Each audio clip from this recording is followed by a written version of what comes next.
you done now?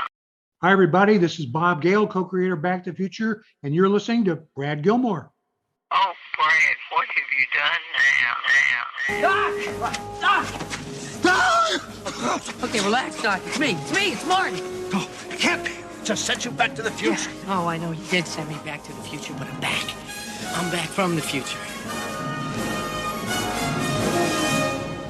Great Scott. Wait a minute, Doc. Are you telling me that you built a time machine? Out of a DeLorean? The way I see it, if you're gonna build a time machine into a car, why not do it with some style? Whoa, this is heavy.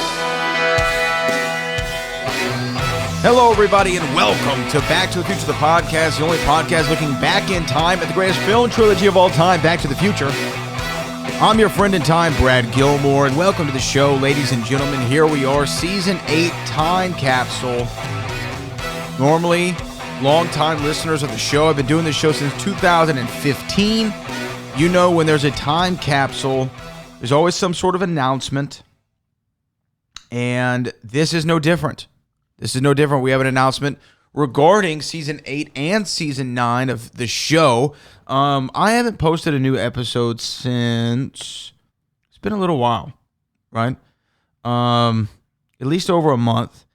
And reason being is I had a major life event. Yes, major life event, a good one. You know, I was in the stages of getting married to my own Jennifer Farah, my wife now. Sounds weird to say, but it's true. It's true. I have the document to prove it. I'm looking at it actually right now. It's sitting on my desk. A retired judge married us named Esmeralda Garcia. See? That was such a specific detail. There's no way I could be making it up. That's the paper right there. It says marriage certificate, license, whatever. But guys, took the time off, got married, went on a vacay to Kauai, Hawaii, home to hundreds of thousands of wild chickens in the greenest island I've ever been to. They call it the Island of Love. It's where they filmed the movie Jurassic Park, as well as Elvis's Blue Hawaii. So took a little trip over there, got married, and now I'm back, and I'm here to talk to you about Season 8 and Season 9 of Back to the Future, the podcast. There's a lot of real fun things. But hey, before I move on, I want to say, if you haven't gotten the book, Back from the Future, Celebration of the Greatest Time Travel Story Ever Told, on hardcover, paperback, or audiobook, go grab that right now on Amazon.com. Leave your boy a 5-star review. And also, the latest book, James Bond, Exploring the Shaken and Stirred History of Ian Fleming's 007.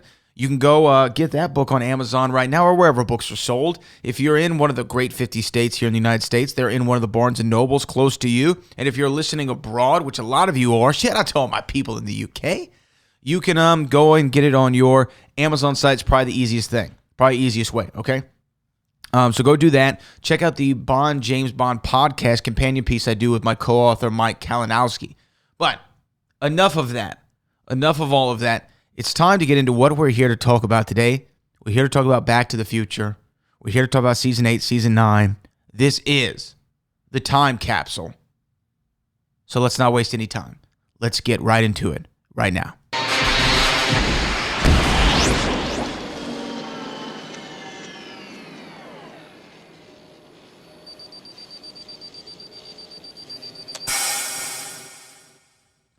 Now, normally on these time capsule episodes, we're just doing an announcement, some quick in and out.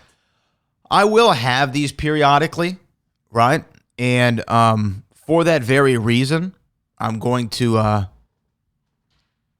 throw in some extra stuff for the people. And I thought if it's a time capsule, well, it's something that would be really cool for this episode is why don't we take a trip in the DeLorean time machine and go back to 1985? And I talked about the great people in the UK. People who are listening over there in that part of the world across the pond will know this name, Barry Norman. Barry Norman from the BBC. He, long-time legendary movie reviewer in the United Kingdom. And recently, the BBC Archive YouTube channel put up this special clip of Barry Norman reviewing the 1985 film Back to the Future. Let's hear what the UK's top film critic had to say about the biggest movie of that year. And let's begin with Back to the Future, the Steven Spielberg production, which has broken box office records all over America and will, I suspect, do much the same thing here. It's an engaging, hugely entertaining story of a small-town American teenager, Michael J. Fox, who's transported back in time to join his parents in their own high school days. And what parents they are. Father, Crispin Glover, is the kind of spineless wimp that everybody dumps on, and mother, Leah Thompson, is a blousy boozer. Since the rest of the family consists of a dumpy daughter and a dispirited son, you wonder how these people could ever have produced such a bright kid as young Master Fox. Leave me, Marty. You're better off without having to worry about all the aggravation and headaches of playing at that dance. You're absolutely right, Marty. The last thing you need is headaches.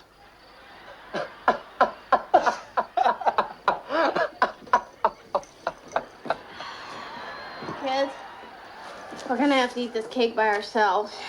Your Uncle Joey didn't make parole again. Now, all that is before Mr. Fox finds himself back in the same town 30 years earlier. And he gets there by accident, thanks to a splendidly balmy Professor Christopher Lloyd and his souped-up, nuclear-powered DeLorean car, which, instead of simply nipping along, sniffing up the white line in the middle of the road like other DeLorean cars, has been adapted to travel in time. In 1955, the Four Aces are singing Mr. Sandman, and the film at the local cinema, which by 1985 has become a porno house, is Cattle Queen of Montana, starring B. Stanwyck and R. Reagan. And naturally, nobody will believe that in 1985, the same R. Reagan is President of the USA. So who's Vice President, they ask skeptically? Jerry Lewis? The contrast between small-town America today and small-town America yesterday are neatly observed and a constant pleasure, although of course the difference 30 years can make leads to misunderstandings. Give me a tab. Tab? I can't give you a tab unless you order something. Right, give me a Pepsi free. You want a Pepsi, pal? You're gonna pay for it. Look, just give me something without any sugar in it, okay? Something without sugar. The real delight of the film is the problem facing Mr. Fox when by chance he interferes in his parents' first meeting and realises that unless he can do something to bring them together, he himself will never be born. The problem's further complicated by the fact that his 17-year-old mother fancies him and not the boy who's destined to become his father. And as all this unfolds, there comes a point about halfway through the film when you start muttering to yourself, if they finish this the way I hope they're going to finish it, they'll have got it right. And believe me, they do get it right.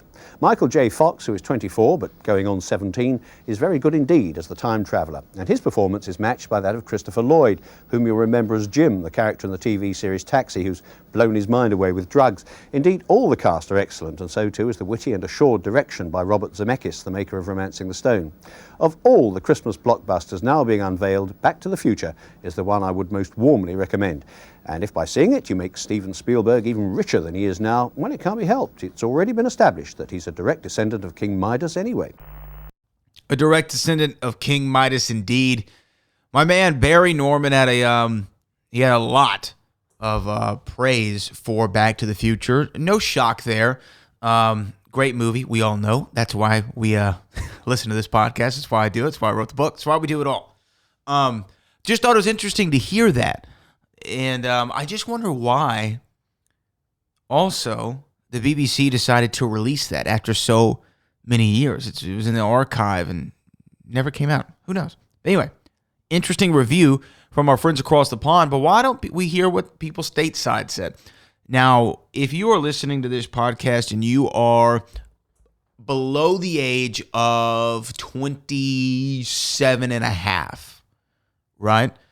You probably have no idea how big movie reviewers really used to be in the time. Now, you're used to the YouTube community where you have, so many people, whether it be the Schmoes Know, Christian Harloff, Mark Ellis, Dan Murrell, John Campia, John Roca, the World Girls, or whomever, right? The YouTube community that reviews films, there's a plethora. You can find your niche audience or your niche podcaster, your little kind of subsection. You can find that. You can absorb that and whatever. Back in the day, especially in the 80s, there was really only two men whose opinions mattered.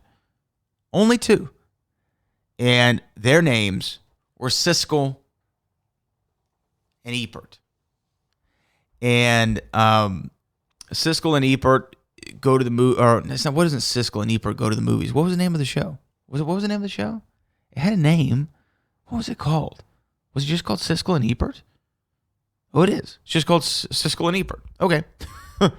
No. They were first two paired. It was a show called Opening Soon in a Theater Near You. It doesn't sound familiar. Yeah, Siskel and Ebert in the movies. That's what I was trying to think of. This was such a big show. It's hard to even put it into perspective. But these two guys, Gene Siskel, Roger Ebert, they were the critics. Okay? And these were guys who were responsible for really getting a lot of young filmmakers on. I mean, if your movie got reviewed by Siskel and Ebert and they gave you a positive review, you're essentially a made man.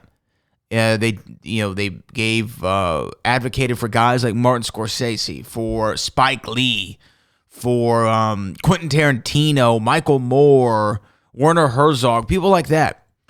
And I remember they even had a big controversy back in the day where they went after the Academy Awards for Best Picture for Hoop Dreams and Do the Right Thing. And anyway, they were big guys. They were always on the Tonight Show. They were on David Letterman. They were on Oprah. They were on Stern. Right, big guys, big guys in the world of movie reviews, and they were the kingmakers. People would go see what Ebert and Roper did. If you ever heard the 2 thumbs up thing, that's where it came from. And if they didn't give you a positive review, your movie really could tank at the box office. That's how much power these guys had held. They were the Rotten Tomatoes before there was a Rotten Tomatoes. So why don't we listen to the Siskel and Ebert review of Back to the Future, and then after that, the big announcement, Season 8, Season 9. So here it is. Let's hear from the gentlemen who are the kingmakers, especially in the 80s, Siskel and Ebert. This is more serious than I thought. Apparently your mother is amorously infatuated with you instead of your father. Whoa, wait a minute. Doc, are you trying to tell me that my mother has got the hots for me? Get my reaction to Back to the Future out right away. Along with a very different Putzi's Honor, this is my favorite film of the summer movie season. If I had the ability to make lighthearted pictures for the teen and young adult market, I'd hope I'd have the ability to make a film as enjoyable as Back to the Future. I really think it's that good. Back to the Future is a time travel movie, a category I usually hate because, you know, they're never really going to change things when they go back in the past, because that would mean that the future that we saw at the beginning of the film would have had to have been a lie, right? So there's no suspense there.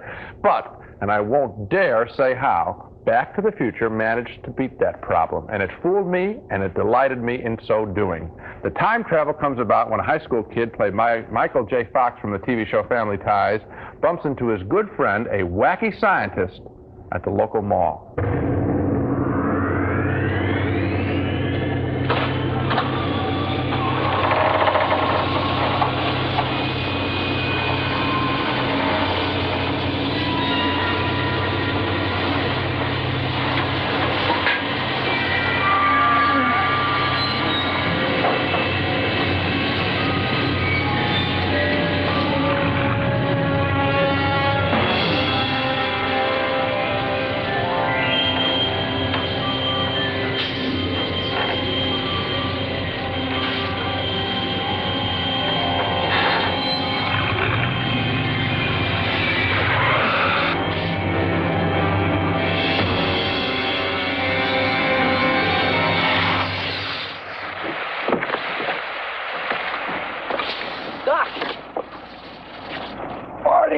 You made it! Yeah! Welcome to my latest experiment. This is the big one, the one I've been waiting for all my life.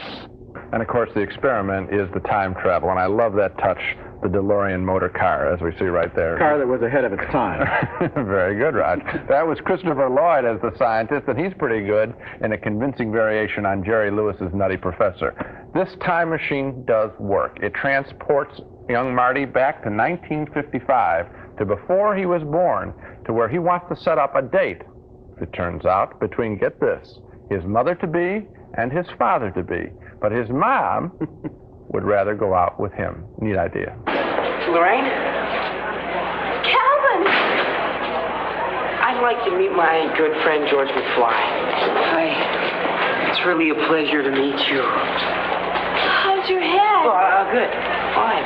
Oh, I've been so worried about you ever since you ran off the other night. Are you okay? Oh, it's hurting. I'm sorry, I have to go. Come on! Isn't he a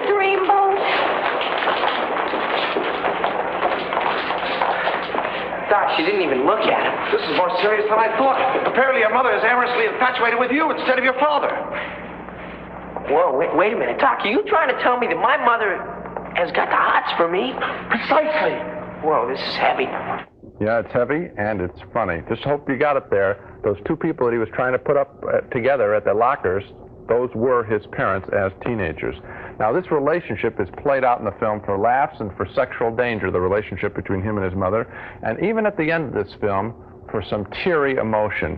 What would you say, if you think about it, meeting your mother as a teenager? What would you feel if you saw your parents as young people? What a thrill that would be. And this film, rather than being helter-skelter action picture, which it could have been, holds on that moment. I credit the director, Bob Zemeckis, for having the sensitivity, the smarts, to make this something bigger than just a laugh-a-minute special effects picture. There's a real heart to this film.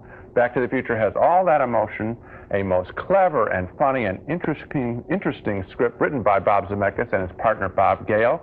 And the writing here, I think, is really the star. This script couldn't have been ruined if it had been directed by the director who did Red Sonja. If it had starred the cast of Red Sonja.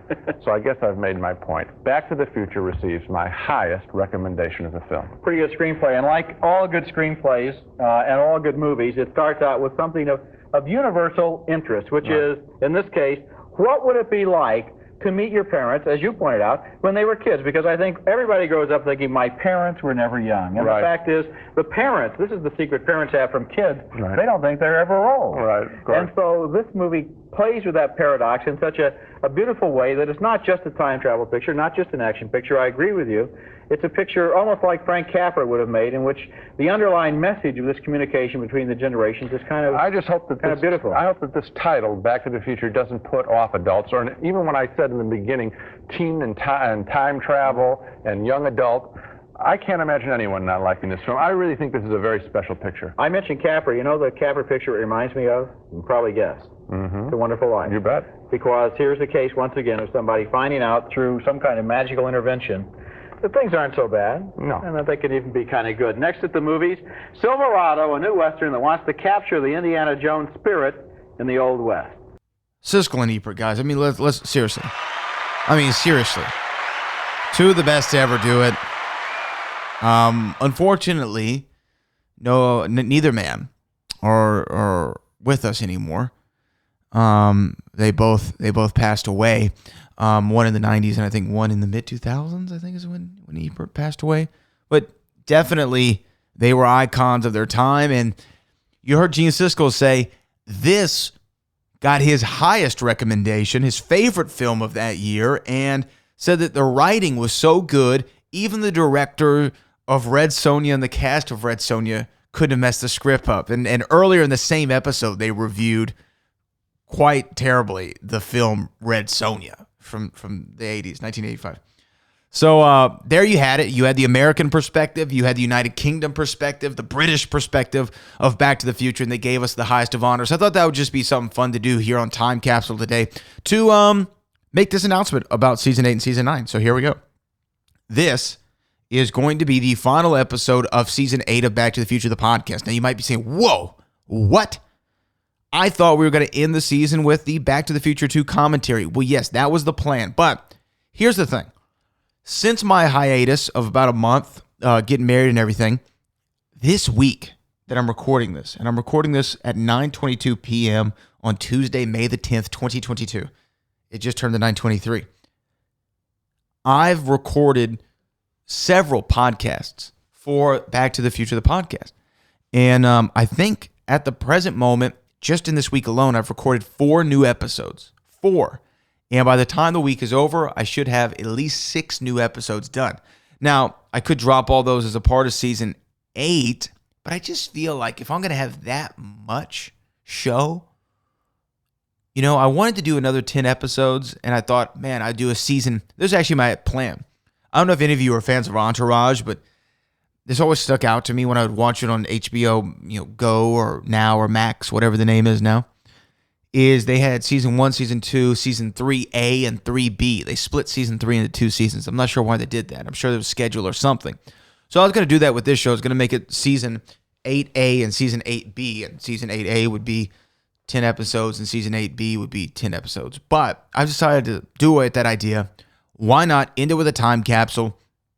And starting next week, Monday.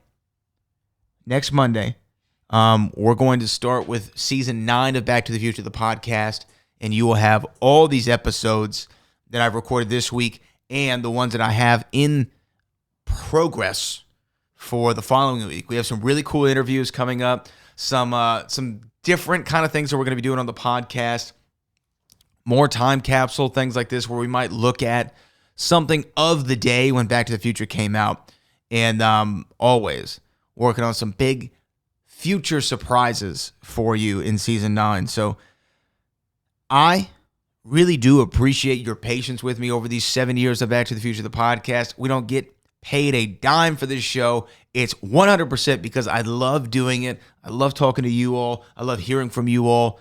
And the pinheads out there is what keeps this show going. And so we can continue to talk about the franchise in which we all love so much, the greatest trilogy of all time, Back to the Future. So I think I've said it all. We heard Barry Norman say it all. Roger Ebert and Roper. I can't say it. Siskel and Ebert, because then there was Ebert and Roper. Roger Ebert and Gene Siskel. They've said it all. I've mumbled through a lot of it. And I'm excited for season 9 of Back to the Future, the podcast, which kicks off this Monday. We're planning for 10 weeks. It might extend past that. Okay, so I might shoot for 12 episodes. But it's going to start on Monday, May the 16th, 2022. So this has been your time capsule. This is Back to the Future, the podcast, the only podcast looking back in time at the greatest film trilogy of all time, Back to the Future. I'm your friend in time, Brad Gilmore, and I will see you in the future.